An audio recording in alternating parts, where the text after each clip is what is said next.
My name is Ruth Harrison, and I never imagined that at 74 years old, the greatest humiliation of my life wouldn't come from illness or weakness, but from the very children I raised with love, sacrifice, and endless devotion. It all began on a grey afternoon when I returned early from my doctor's appointment. My arthritis had been acting up, and I was in no mood to linger in town. I pulled into the driveway of my large brick home, the same house I'd lived in for over 40 years, the one my late husband Daniel and I built brick by brick. As I walked toward the porch, I heard voices inside. The front door was ajar, unusual because I never left it unlocked. I paused, my hand trembling slightly on the railing, and then I heard my son Charles's voice. If Mom knew what this house is really worth, she'd be out of here tomorrow, but she's clueless. When she dies, this place is mine, Charles said, his tone cold, calculating. I froze, the words slicing through me like a blade. Then came my daughter Linda's sharp reply. Yours? Don't even start, Charles. Dad wanted things divided equally, and you know it. I'm the one who's been taking care of her anyway. You swoop in twice a year and suddenly think you deserve everything. You call dropping by with a casserole once in a while. Taking care of her? Please. I've been paying her property taxes behind the scenes. That house is practically mine already. Linda's voice rose, cracking with frustration. Oh, don't act noble. We both know you're drowning in debt. You're counting on Mum's death to bail you out. I gripped the doorframe, my heart hammering so loudly I thought it would burst through my chest. They weren't whispering in grief or worrying about my health. They were fighting over me like I was already gone, like my life had ended and all that remained was the division of my things. And then, as if the cruelty couldn't cut deeper, my youngest daughter, Emily, joined in. You're both pathetic, she sneered. I've already spoken to a lawyer about Mum's estate. With the nursing home bills, you'll both get nothing. I'll make sure of it unless we come to an agreement now. My knees nearly buckled beneath me. Emily, the sweet, quiet one, the child I thought had the softest heart, had already spoken to a lawyer. I stepped inside, the floor creaking under my weight, their heads whipped toward me, their faces drained of color. Mom, Linda gasped, her hand flying to her chest. Charles stammered, We didn't expect you back so soon. Emily's eyes hardened instead of softening. She didn't look embarrassed. She looked caught. I dropped my purse onto the table with a thud. So this is what my children do when I'm not around? Carving up my life like vultures over a carcass? Charles reached for my hand, but I pulled back. Mum, you misunderstood. Misunderstood. My voice shook, but not from weakness, from fury. I heard every word. You're waiting for me to die so you can snatch what you think is yours. Did you think I wouldn't notice the greed in your voices? The lies in your eyes? Linda's eyes welled with tears. Mum, that's not true, I swear. We're just worried about what? I snapped. About me. Or about the dollar signs you see when you look at this house. Emily finally spoke, her voice sharp as glass. You don't understand, Mom. We're only being practical. You can't live here forever. It's too much house for you. One of us has to make sure it doesn't all go to waste. The audacity left me breathless. So you plan my funeral while I'm still breathing. Decide what's too much for me without asking what I want. They didn't know I was standing there. They didn't know I had heard every word. I wanted to storm in, to confront them, to scream, "How dare you?" But something stopped me. Perhaps it was survival instinct, or maybe it was the sudden chilling realization that their greed might not just be words. If Claire had thought it through this far, what else was she capable of? I returned quietly to my room, closing the door behind me with shaking hands. I sat on the edge of my bed, staring at the faded photographs on my dresser. There was Daniel as a little boy, missing his front teeth, clinging to my hand at his first day of school. There was the graduation photo I had proudly framed, the one I had paid for even when I couldn't afford groceries. How had we come to this moment? How had my love and sacrifice turned into resentment and greed? I pressed my hands to my face, sobbing silently into the darkness.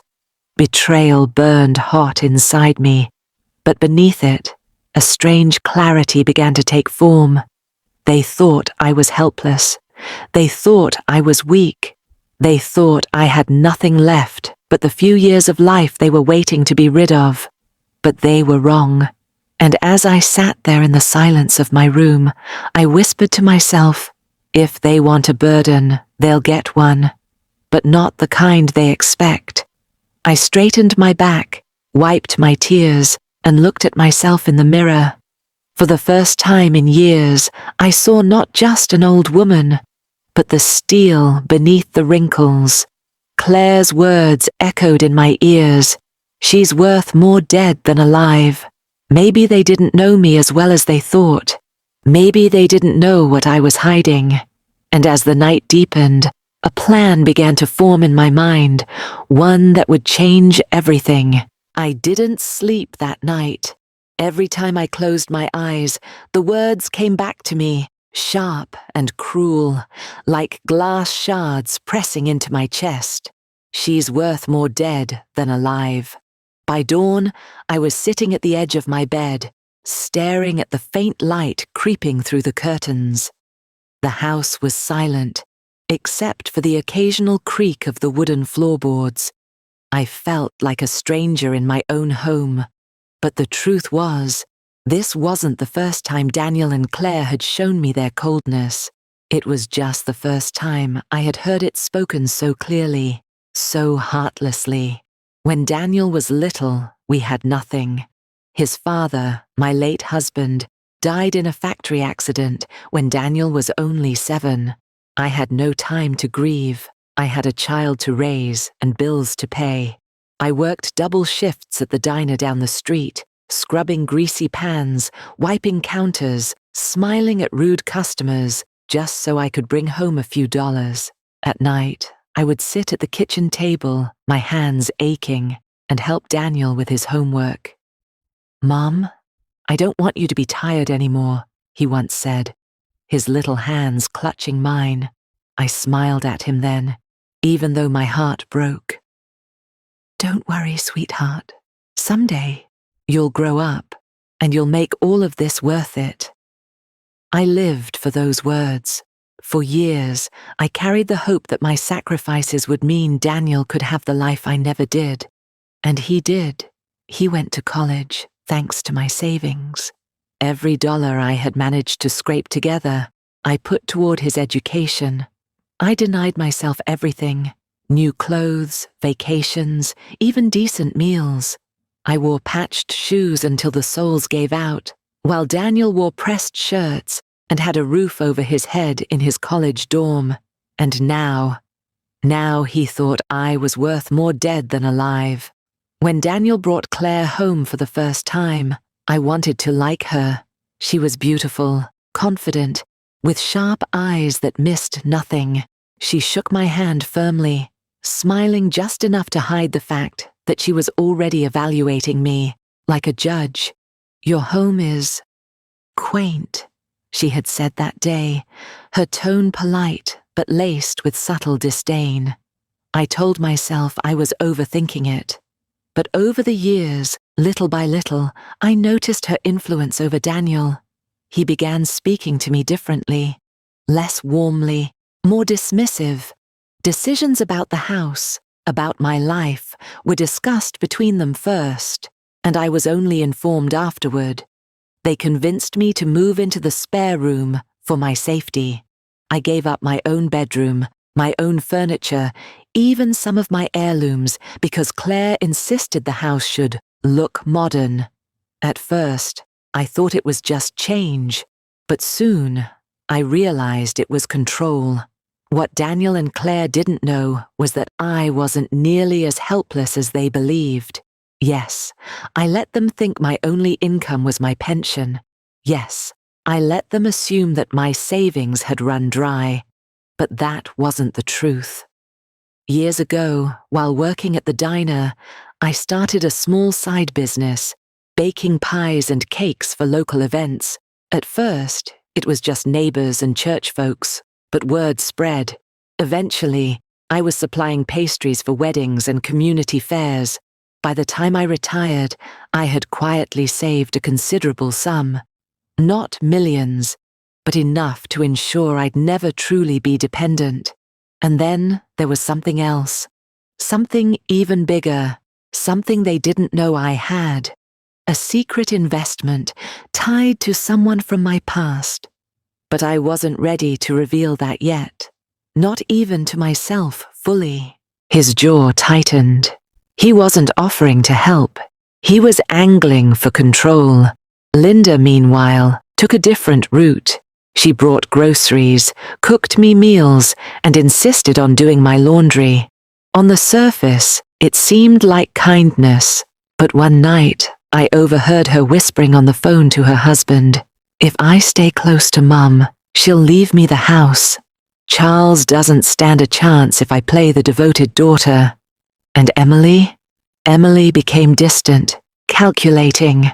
She started asking questions about my health, my medications, my doctor visits, always under the guise of concern. But there was something chilling in the way she asked, as though she were measuring my mortality. What my children didn't know, what no one knew, was that the house wasn't my only asset.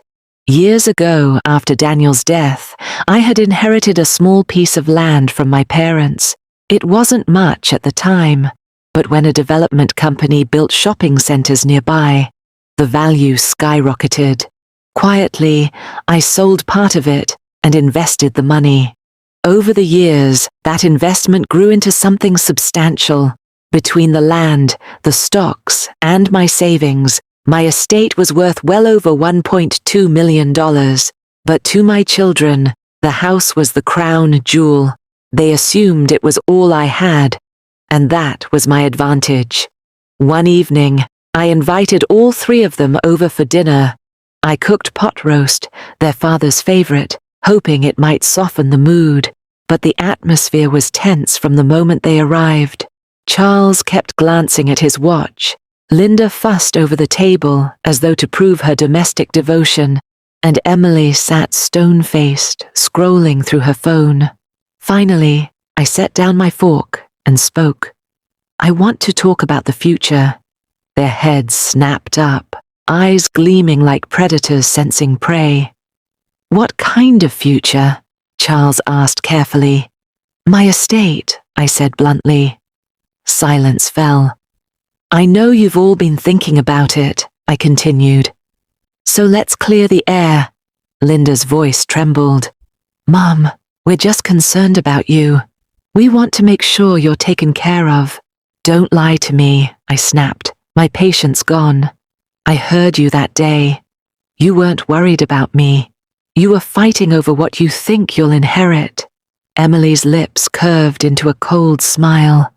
"Then maybe you should tell us, Mum, who gets what. That way we don't waste time guessing." Her tone chilled me to my bones. I leaned back, studying their faces. The greed, the fear, the desperation, it was all laid bare, and for the first time in years, I felt a strange sense of power. "You want to know what I've decided?" I asked softly. They leaned forward, eyes wide, hearts pounding.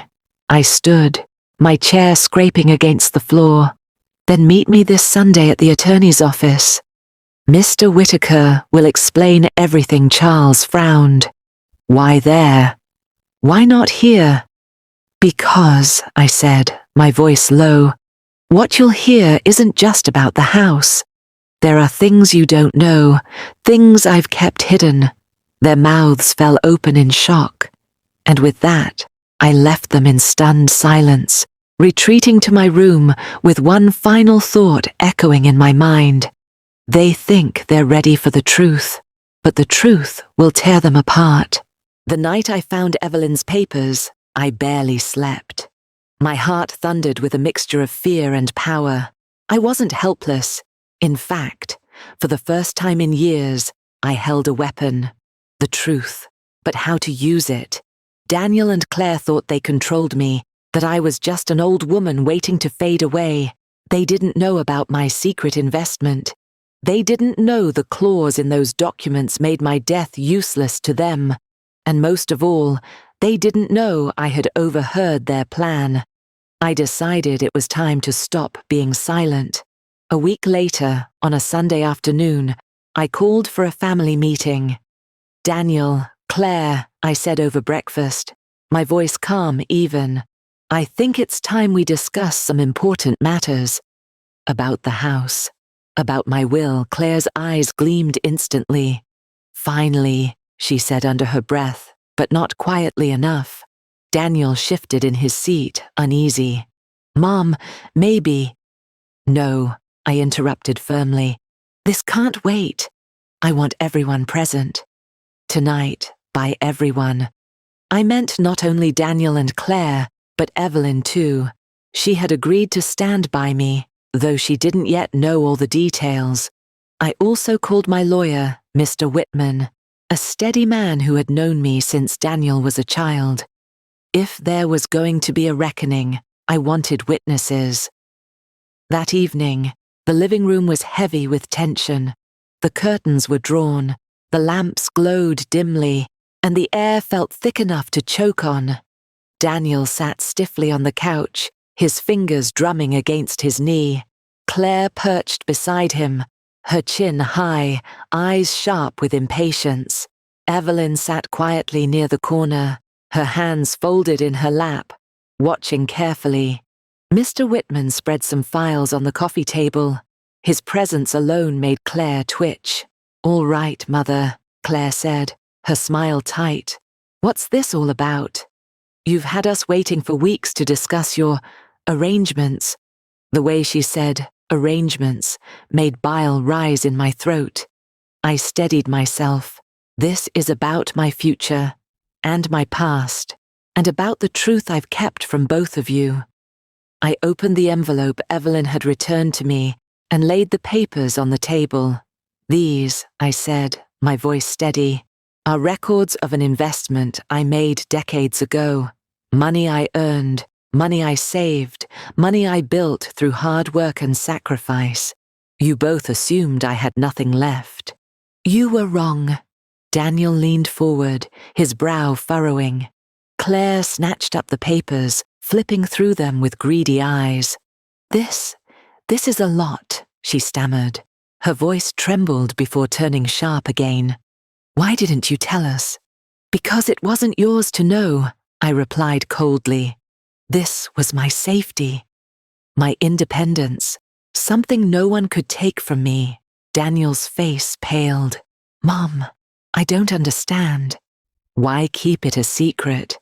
Because I didn't want you to rely on it. I wanted you to build your own life, your own stability, not to circle like vultures, waiting for me to die. Claire's face hardened. That's unfair. We've taken care of you. We've let you live in this house.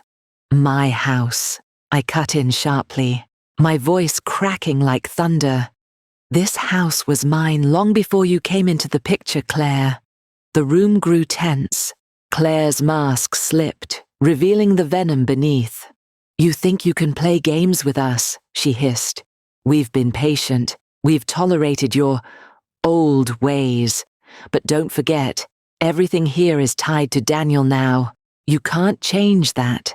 Evelyn gasped softly, but I raised a hand to calm her. Really, I said, my voice calm, almost mocking. And what if I told you I know exactly what you think of me? That I've heard your whispers when you thought I wasn't there. Daniel froze. Claire's eyes widened just for a moment, before narrowing again. What whispers?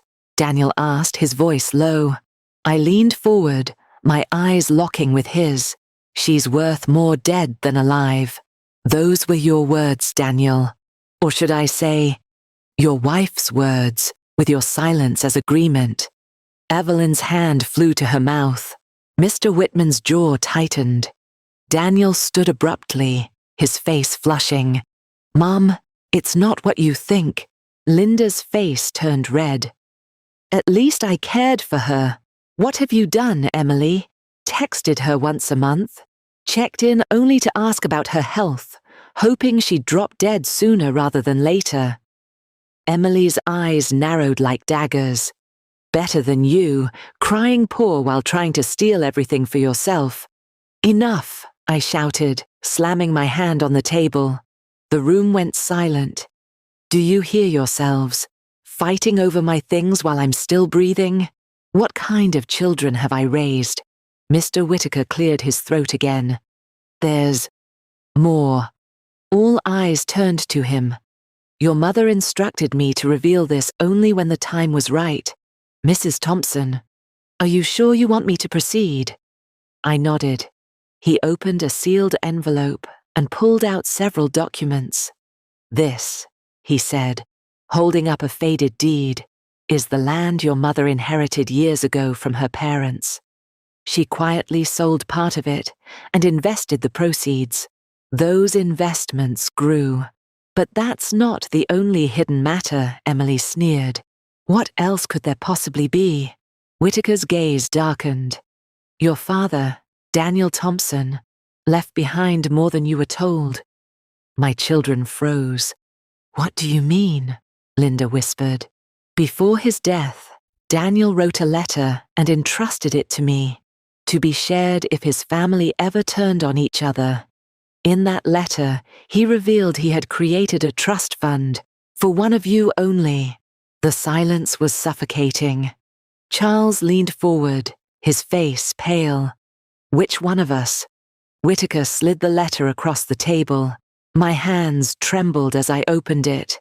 Daniel's handwriting danced before my eyes. It read, "This money, this trust, will go to the child who proves themselves worthy. Not by words, not by manipulation, but by action. Ruth will know who that is, and if none are worthy, Ruth may leave it to someone else entirely." My children erupted. This is ridiculous, Charles shouted. He can't do that, Emily barked.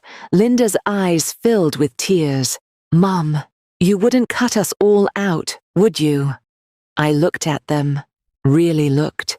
At the greed burning in Charles's eyes, the desperation etched into Linda's face, the cold calculation in Emily's smirk. I took a deep breath. You want the truth? I said softly. They nodded, leaning closer. The trust. It's already decided.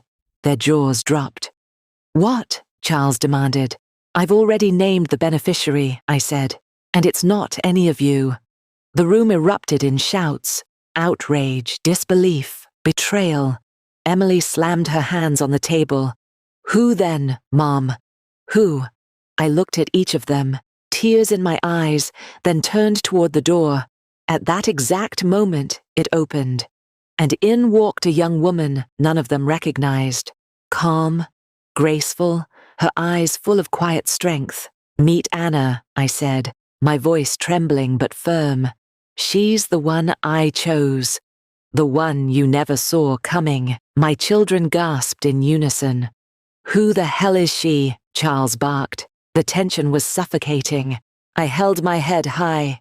She is the reason everything changes. The conference room was silent, except for the ticking of the wall clock. My children's eyes darted from me to the young woman at the door. Anna stepped forward gracefully, her dark hair framing her calm face. Hello, she said softly. Gasps echoed. Linda pressed a hand to her chest. Charles muttered a curse under his breath. Emily scoffed so loudly it almost echoed. This is absurd, Charles snapped. Who is she? Some caretaker? A neighbor? Don't tell me you're leaving everything to her. Mr. Whittaker didn't flinch.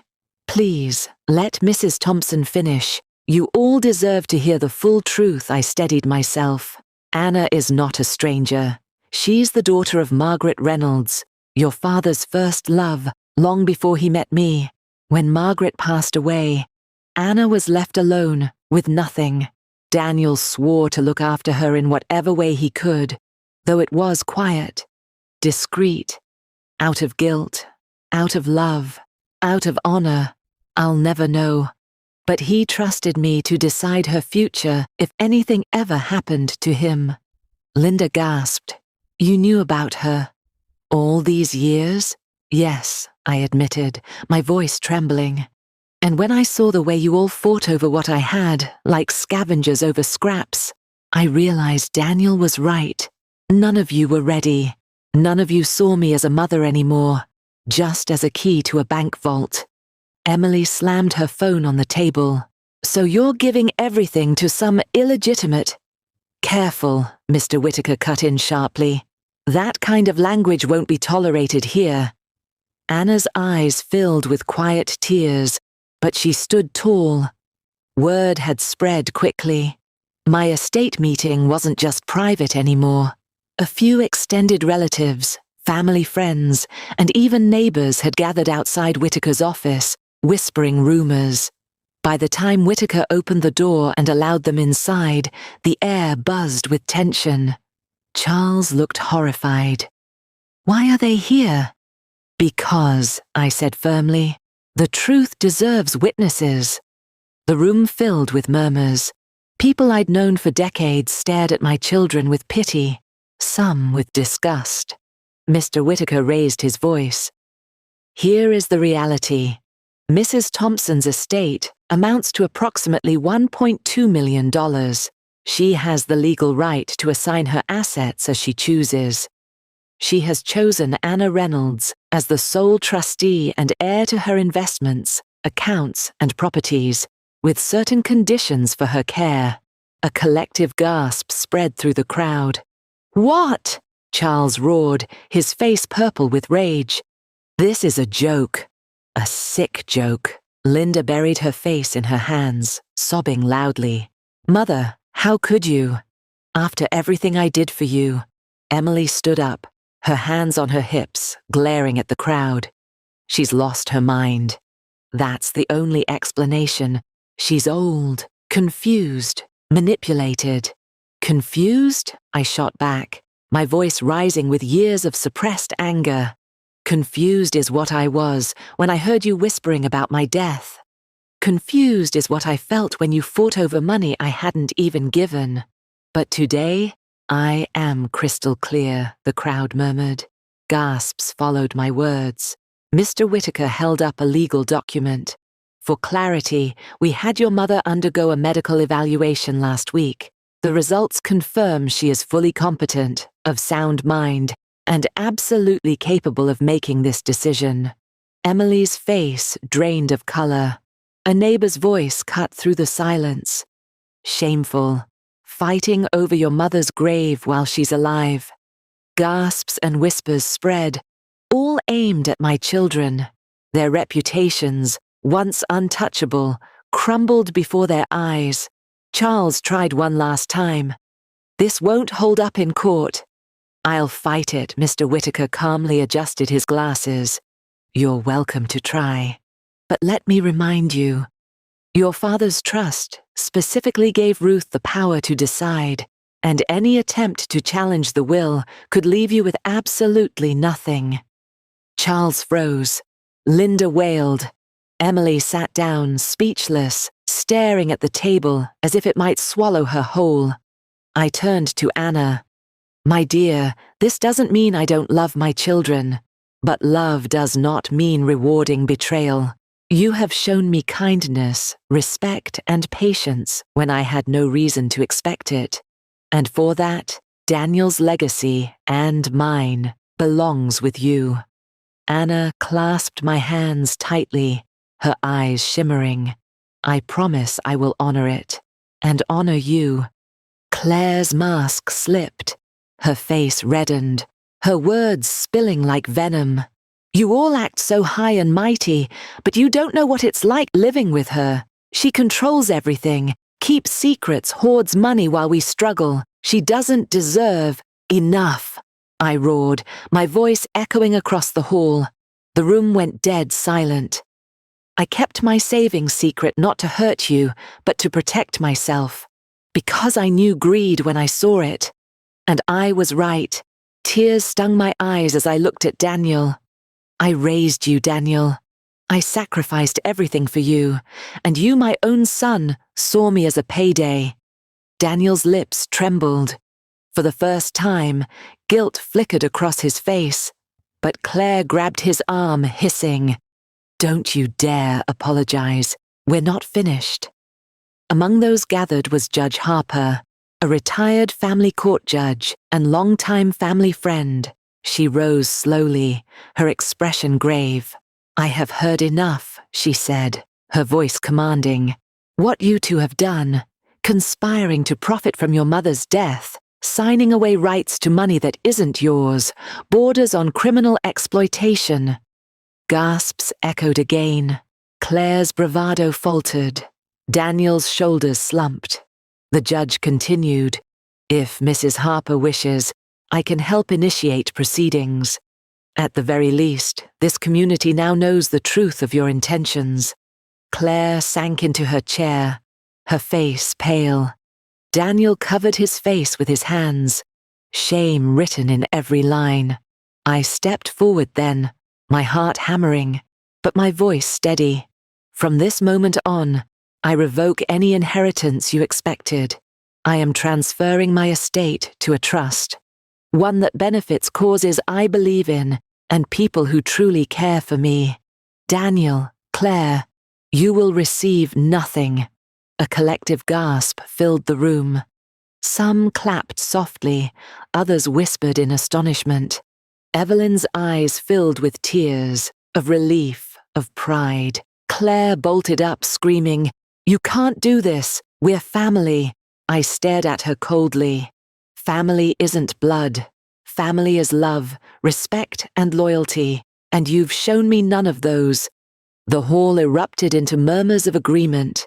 Neighbors shook their heads at Daniel and Claire, their disgust plain. As the crowd dispersed, many approached me with hugs, kind words, or simply silent nods of solidarity. For the first time in years, I felt safe. But when I looked back at Daniel, my heart still twisted. He sat, slumped, defeated, his wife's fury turned inward now, berating him for ruining their chance. I wanted to hate him. I wanted to cut him off completely.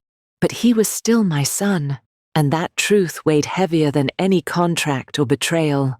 That night, as I lay in bed, the echoes of gasps and whispers still rang in my ears. Justice had been served. The greedy had been humiliated.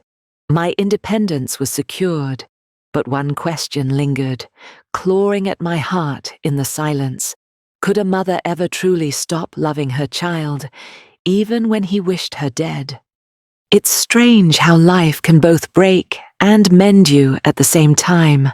Months have passed since that day in the community hall, when I exposed Daniel and Claire's betrayal. The memory still lingers, as sharp as glass under bare feet. Their words, their shame, the crowd's gasps echoing in my ears. But the wound has begun to scar, no longer bleeding the way it once did. I moved out of that house soon after, not in shame, but in strength. I rented a small cottage near the edge of town, surrounded by lilac bushes and a garden that reminded me of my youth. For the first time in years, I lived not as a dependent mother, but as a woman who chose her own peace. At first, the silence was unbearable. No Daniel clattering around, no Claire slamming doors in irritation, just me and the hum of the refrigerator. But slowly, that silence became a companion. I learned to hear my own thoughts again, thoughts that weren't clouded by fear or betrayal. Daniel didn't come to see me after the confrontation, not once. Claire, from what I hear, filed for divorce a few months later, debt piled higher than their love could withstand. Word reached me through neighbors that Daniel had moved into a small apartment, working odd jobs, drinking more than he should. When I pictured him alone, my heart ached despite everything. He was still my son, the boy who once brought me daisies from the garden, the boy I once held against my chest when fevers nearly took him, but I couldn't rescue him anymore. Love doesn't mean enabling destruction. Sometimes the kindest thing a mother can do is step back and let her child face the consequences of his own choices. That realization broke me all over again, but it also freed me. Evelyn became my anchor. She visited often, bringing me pies she baked, helping me plant herbs in the garden, laughing with me over tea. Sometimes she'd squeeze my hand and say, "You don't know how strong you are." But I did know, because strength isn't measured by how much you can carry. It's measured by how much you can let go. The community too surrounded me in ways I never expected. Women from church stopped by with groceries. A neighbor offered to mow my lawn. Even the children on my street would wave and call me Grandma Harper, though I wasn't related to them. Slowly, I realized, family is not always blood. Sometimes family is chosen.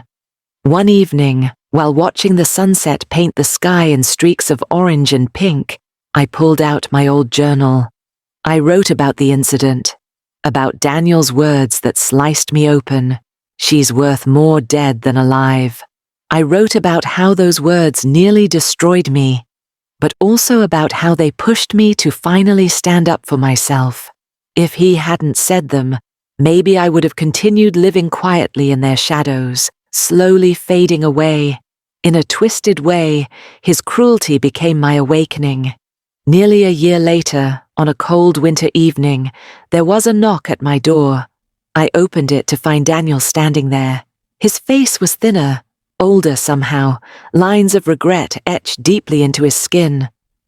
"Mom," he whispered, his voice breaking, I don't deserve to be here." My chest tightened. For a moment, I couldn't speak.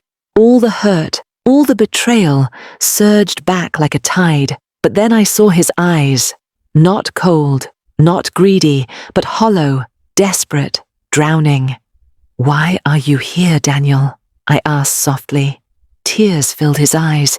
"Because I've lost everything. Claire's gone.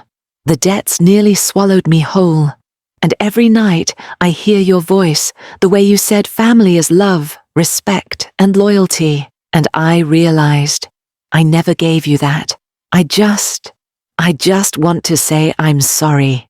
The words hung in the air, heavy and trembling. Did I forgive him? Not fully. Forgiveness isn't a switch you flip. It's a road you walk, one step at a time. But in that moment, I saw a flicker of the boy he used to be, and I let him step inside from the cold. Charles and Emily, however, remained distant shadows, still angry, still bitter, still unwilling to see beyond the dollar signs. It hurt. It always would. But I learned something vital. Forgiveness can be offered, but it cannot be forced. Healing requires two hearts, not one.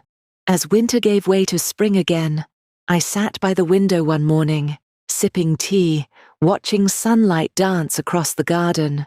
I thought about legacy, not the kind written in numbers or legal documents, but the kind etched in memory and action. My true legacy wasn't $1.2 million. It wasn't property, jewelry, or a bank account.